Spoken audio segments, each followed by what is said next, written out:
નમસ્કાર દર્શક મિત્રો, હું છું આશ્લેષા પટેલ અને આપ જોઈ રહ્યા છો અર્થ પડકાર ન્યૂઝ.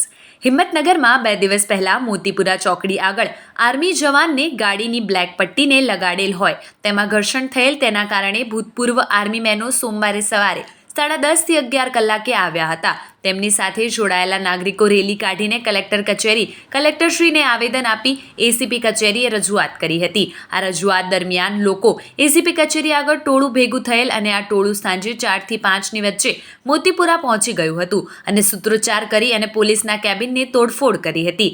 તોડફોડની ઘટના સ્થળે પોલીસનો કાફલો પહોંચતા તમામ લોકો ફરાર થઈ ગયા હતા.